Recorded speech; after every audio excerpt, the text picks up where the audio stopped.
মায়েদের ব্যাপারে একটা কথা বলি, মহিলারা ভাবছে যে স্বাধীনতা, মহিলারা জানেই না ইসলাম তাদেরকে যে কী স্বাধীনতা দিয়েছে, তাদেরকে কী সুযোগ সুবিধা দিয়েছে, এটা মহিলা জানে না। মহিলারা এখন ভাবছে যে আমরা ইনকাম করব, মহিলাদের ইনকাম করার এই মেন্টালিটি পশ্চিমা দেশে। ইসলাম ধর্মের নারীদের অধিকার কি? ইসলাম ধর্মের নারীরা আল্লাহ সুবহানাহু ওয়া তাআলা তাদেরকে অধিকার দিয়েছে যে তারা ঘরের মধ্যে রানীর মতো করে থাকবে, তারা রানীর মতো করে থাকবে। মহিলাদেরকে পড়াশোনা চাকরি বাকরি করার ইসলামে আপনাদেরকে বারণ করেনি, তবে ইনকামের দায়িত্বটা পুরুষকে দেওয়া হয়েছে, নারীকে নয়। ইনকামের দায়িত্ব পুরুষকে দেওয়া হয়েছে। আপনি মহিলা কেন করো? আপনি আমাকে যদি বলে সারাদিন পড়াশোনা করো আর আমি তোমার খাওয়া দাওয়ার সব ব্যবস্থা নিয়ে নেবো, আমি জীবনে করবো না, আমি পড়াতেই বেছে নেবো। তো মহিলা নিজে নিজে এখন কাজ করতে যাচ্ছে, আর মহিলারা ভাবছে যে আমরা স্বাধীনতা পাচ্ছি। স্বাধীনতা নয়, এটা বেহায়া, এটা বেহায়া। রাসূলুল্লাহ সাল্লাল্লাহু আলাইহি ওয়াসাল্লাম একটা সুন্দর কথা বলেছেন যে সহিহ বুখারী হাদিস নম্বর 5885, যে কোনো ছেলে যদি পুরুষের দেশ ধারণ করে, এই মেয়ে যদি পুরুষের দেশ ধারণ করে, অথবা কোনো মেয়ে যদি ছেলে পুরুষের দেশ ধারণ করে, রাসূলুল্লাহ সাল্লাল্লাহু আলাইহি ওয়াসাল্লাম তার প্রতি লানত আছে। আমি বলি বোন, স্বাধীনতার সংজ্ঞাটা কি? মহিলাদের স্বাধীনতার সংজ্ঞাটা কি? মহিলাদের স্বাধীনতার সংজ্ঞা মানে কি? পুরুষকে নিজের শরীর দেখানো, তাদেরকে নিজের পুরুষকে শরীর দেখানো। বরঞ্চ মা বোনেরা জানে না, বরঞ্চ তারা কি করে? বাবা ভাইয়ের টাকা পয়সা উড়িয়ে মেকআপ করে টাইট পোশাক পরে অন্য ছেলেদের চোখ ঠান্ডা করে, এছাড়া কিছুই নয়। অন্য পুরুষদের বকার ছেলেদের চোখ ঠান্ডা করে, এছাড়া কিছুই নয়।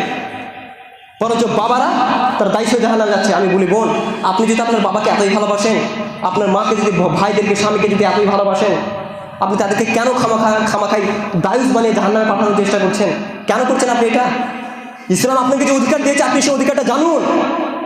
হযরত খাদিজা রাদিয়াল্লাহু তাআলা আনহা, যাকে স্বয়ং আল্লাহ সুবহানাহু ওয়া তাআলা তিনি সালাম পাঠিয়েছিলেন, আপনারা কি চান না যে আমাকেও সে খাদিজা রাদিয়াল্লাহু আনহার মতো আপনি কি হতে চান না?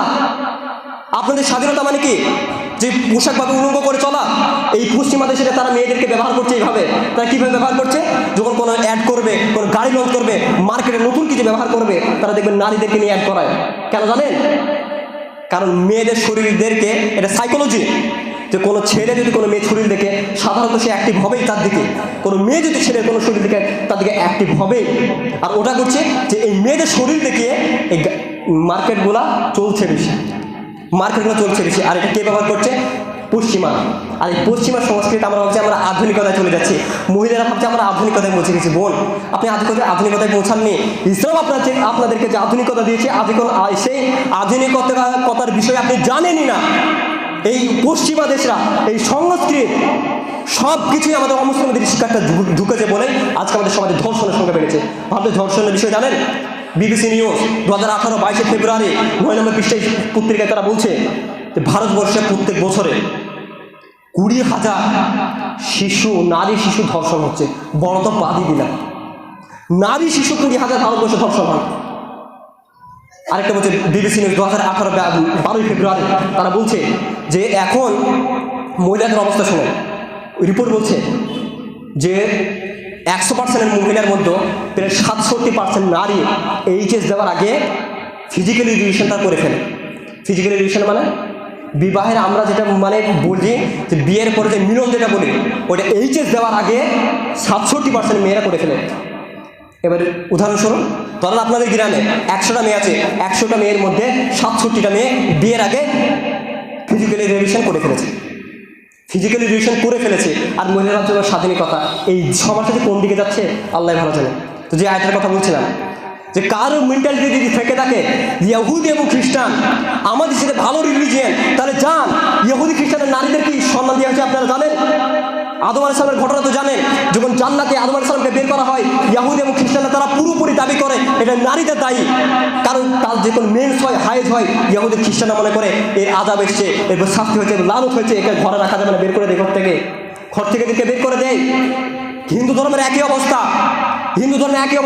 অথচ মুসলমান নারীদেরকে যখন হাইজ হয় তাদেরকে আল্লাহ সুবহানাহু ওয়া তাআলা তাদেরকে যে সম্মান দিয়েছে, আলুনাকা আনিল মাহিদ, যখন হাইজ হয় হাইজের কাছে নারীদের কাছে যেও না, কারণ হাইজ অবস্থায় স্ত্রীর সঙ্গে মিলন করলে তাদের খুবই কষ্ট হয়। এটা আল্লাহ সুবহানাহু ওয়া তাআলা আপনাদেরকে স্বাধীনতা দিয়েছে, যে আমরা স্বাধীনতা ধুনে বেড়াচ্ছি ইহুদি খ্রিস্টান অমুসলিমদের কৃষ্টি কালচায়। আল্লাহ সুবহানাহু ওয়া তাআলা বলছেন ইয়া আইয়ুহাস সূরা মাইদা সূরা নম্বর 5 আয়াত নম্বর 51 আল্লাহ সুবহানাহু ওয়া তাআলা বলছেন ইয়া আইয়ুহাল্লাযীনা আমানু, হে ঈমানদারগণ, লা তাত্তাখিযুল ইয়াহুদা ওয়ান নাসারা, তোমরা ইহুদি এবং খ্রিস্টানদেরকে বন্ধুরূপে গ্রহণ করো না। আমরা কি গ্রহণ করে করিনি ইহুদি খ্রিস্টানদেরকে? করিনি?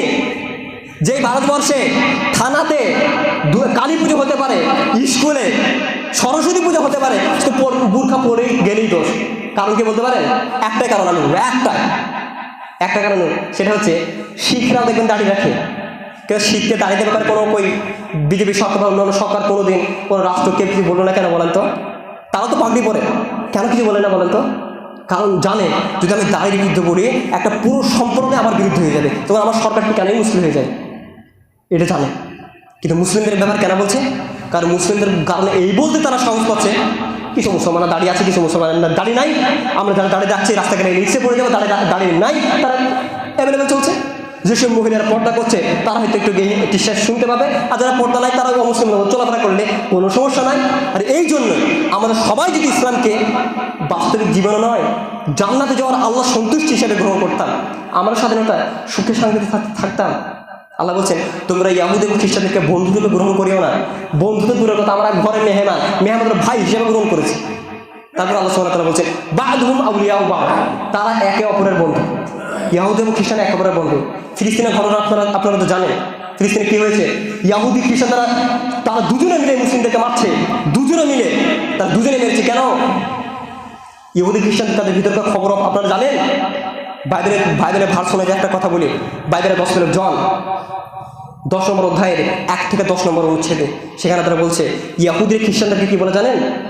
অর্থাৎ ঈসা আলাইহিস সালামের যারা অনুসারী, যারা দাবি করে থাকে যদিও নয়, তারা বলে যে ঈসা আলাইহিস সালাম নাউজুবিল্লাহ যিশু খ্রিস্ট, তারা বলে ইহুদিরা খ্রিস্টানদেরকে বলে যে যিশু জারদ সন্তান, কারণ তার পিতা ছিল না। এই জন্য আপনাকে কেউ যদি বলে যে আপনি একজন জারদ সন্তান, আপনি কথাটা শেষ হতে না হতে আমার মুখে 2-3টা ফাইট পড়ে যাবে। পড়বে না? পড়ে যাবে। ইহুদি খ্রিস্টানদের মধ্যে তাদের মধ্যে এত ফাটল, ওই তাদের গসপেল অফ কিংস 1 অধ্যায়ের 1 থেকে 10 অনুচ্ছেদ, সেখানেও তারা বলছে যে জাকারিয়া ইসলামকে কারা হত্যা করেছে? ইহুদিরা হত্যা করেছে। কিন্তু এত বড় ফাটল থাকা সত্ত্বেও তারা যখন মুসলিমদের বিরুদ্ধে কাজ করছে, সবাই এক, তো মুসলিমরা আলাদা। তো যে আমরা যদি দেখি যে আমাদের মানব ব্যবস্থা যদি আমরা সে কোরআন শোনার কাছাকাছি আসতাম, বা আমাদের ইসলামের চাইতে পৃথিবীতে অন্য কোনো ভালো ধর্ম থেকে থাকে, দেখান ধর্মগ্রন্থ নিয়ে আসেন, সায়েন্স নিয়ে আসেন, বিজ্ঞান নিয়ে আসেন। মুহাম্মদ সাল্লাল্লাহু আলাইহি ওয়াসাল্লাম সেই সময় তো বিজ্ঞানীও ছিল না, পড়াশোনা করেননি, তারপরেও আল্লাহ সুবহানাহু ওয়া তাআলা চ্যানেল